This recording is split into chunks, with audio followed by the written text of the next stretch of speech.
Bonjour à tous. Alors, vous avez vu, j'ai laissé le petit panneau derrière avec les jours de la semaine et puis les nombres de fruits et le nom des fruits. Et aujourd'hui, je vous propose un petit travail de phonologie, donc d'écoute, pour essayer de retrouver sur des petits papiers le nom des fruits. Alors, j'ai fait plusieurs préparations. J'ai noté là, sur mes petits papiers, le nom des fruits. Donc là, j'ai écrit orange. Ça commence par la lettre O. Orange. Vous avez vu? Ma bouche, elle fait elle a la même forme que la lettre O. Orange. O. Orange. Là, j'ai écrit pomme. Pomme. Il y a un P et un O. Pomme. Pomme. Là, j'ai écrit poire. Poire. Alors, le O et le I, quand ils sont ensemble dans ce sens-là, ça fait le son oie. Oie, comme une noix. Une noix. Poire. Poire. Donc, ça commence par la lettre P aussi, qui fait le son P. Poire. Là, ça commence encore par la lettre P. P. Mais alors, avec un... C'est quoi cette lettre-là derrière? Le R. R. Là, si vous touchez, vous entendez vibrer. R. Le R. Pr. Pr. Et avec un U derrière. Prune. Pr. Prune. Et là, des fraises. Fraises. Ça commence par la lettre F. Fraise. Voilà. Donc, j'ai fait un petit lot d'étiquettes comme ça. J'ai fait un petit lot d'étiquettes comme ça pour mémoire. Fraises. Et j'ai dessiné des fraises au-dessus. Pomme. Et j'ai dessiné une pomme. Orange, et j'ai dessiné mes 5 oranges. Poire et prune. Alors avec toutes ces étiquettes, on peut faire plusieurs jeux. Et j'ai oublié, et j'ai aussi toujours, hop, je vais ranger mes petites étiquettes, j'ai mon plateau de fruits. Voilà, donc sur mon plateau de fruits, j'ai mes 5 oranges, mes 4 fraises, mes pruneaux, parce que j'avais pas de prunes, ma pomme et mes poires. Alors vous pouvez, on peut faire les choses dans des sens différents. Après vous verrez par rapport à vos enfants ce qui fonctionne le mieux, comment, enfin voilà. Vous testez. Par contre, toujours pensez à les encourager et s'ils se trompent, c'est pas grave. Vous leur donnez la réponse et puis vous leur redites, ben voilà, tu vois, ça commence par telle lettre.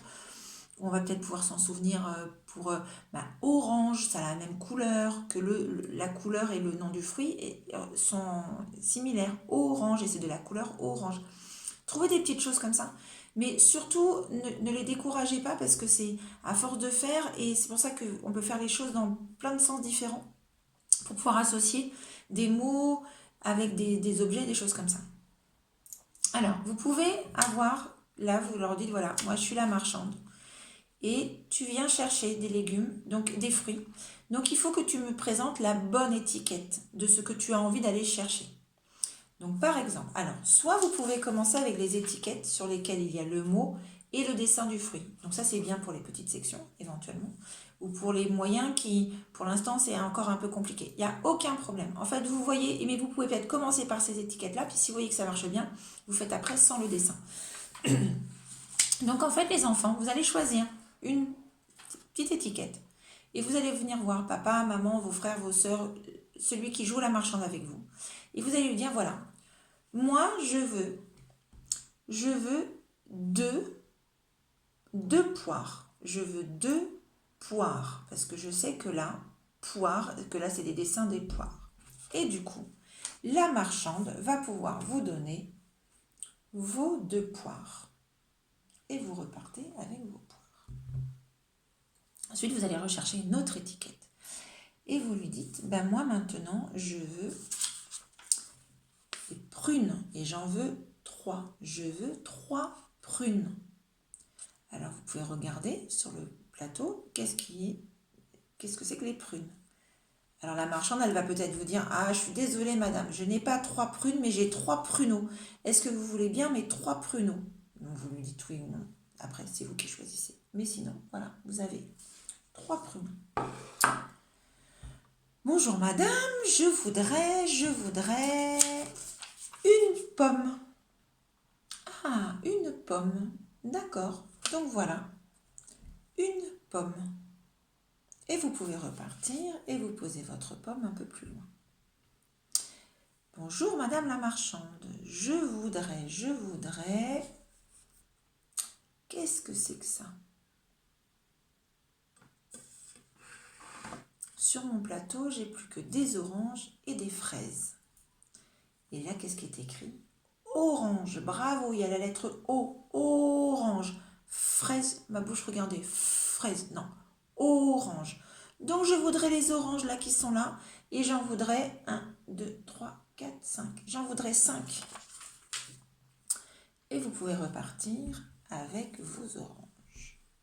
Voilà. Et ensuite, il me reste des fraises. Est-ce que j'ai la bonne étiquette pour les fraises? Et voilà, les fraises. Et j'en voudrais 1, 2, 3, 4. Et vous pouvez repartir avec vos 4 fraises. Ça, c'est un premier petit jeu pour jouer à la marchande. Vous pouvez bien évidemment, là, faire des étiquettes en changeant le nombre de fruits. Et du coup, les enfants doivent vous demander le bon nombre. Faites attention de bien avoir, les papas et les mamans, le bon nombre de fruits à la maison. Parce que si vous jouez avec des vrais fruits, mais que vous leur dites, je ne sais pas, vous leur proposez 6 fraises, mais que vous n'en avez que 4, ça va poser problème. Donc, voyez bien ce que vous avez. Après, vous pouvez changer les fruits. Une fois que vous avez testé avec des vrais fruits, vous pouvez passer dans le symbolique en mettant, par exemple, des Legos rouges pour les fraises, des Legos oranges pour les oranges, des Legos verts pour les poires, des Legos jaunes pour les pommes et des Legos noirs ou bleus pour les prunes. Et ça, si vous en avez en grande quantité, vous pouvez effectivement varier. Donc jouer avec ces étiquettes en variant le dessin ou alors en faisant des petites étiquettes chiffres que vous associez avec le mot. Donc là, c'est vraiment faire évoluer le jeu. Après, c'est à vous de voir. Et donc, une fois que vous avez fait avec vos petites étiquettes sur lesquelles il y avait les dessins, voilà, ces étiquettes-là, vous pouvez les laisser de côté, bien étalées pour que ça leur fasse comme une petite dictionnaire. Et à côté, vous mettez les étiquettes sans le dessin. Et du coup, ils doivent essayer de se souvenir, de retrouver, par exemple. Alors, attendez, je vais prendre, voilà, par exemple, c'est celui que j'ai tout de suite. Vous mettez toutes les étiquettes et là ils vont voir que c'est poire et s'ils veulent 2 poires, ils vont essayer de retrouver l'étiquette sur laquelle les mots sont identiques. Et là ils sauront que c'est des poires. Et ils viendront vous voir et diront bonjour madame la marchande, j'aimerais avoir des poires. Et là, suivant le nombre de poires que vous avez, vous pourrez lui dire vous en voulez une ou vous en voulez 2. Il va vous dire moi je voudrais une poire. Donc voilà, une poire. Et ainsi de suite. Donc vous pouvez continuer. Vous leur mettez, voilà, par exemple, là, ça va être, ils ont les étiquettes avec les, hop, il y a prune, poire et pomme qui commencent par la même initiale. Donc ça peut être compliqué. Donc les petites étiquettes avec les dessins peuvent les aider à pouvoir reconnaître. Et ensuite, ils peuvent associer. Donc, ils ont ces 3 étiquettes-là. Je vais pousser mon plateau là pour vous montrer. Donc, vous leur mettez les 3 étiquettes-là. Et ensuite, voilà. Vous avez les 3 autres étiquettes. Et là, la première, c'est pomme. Pomme. Donc, à votre avis, c'est quelle étiquette sur laquelle il y a écrit pomme? Pardon.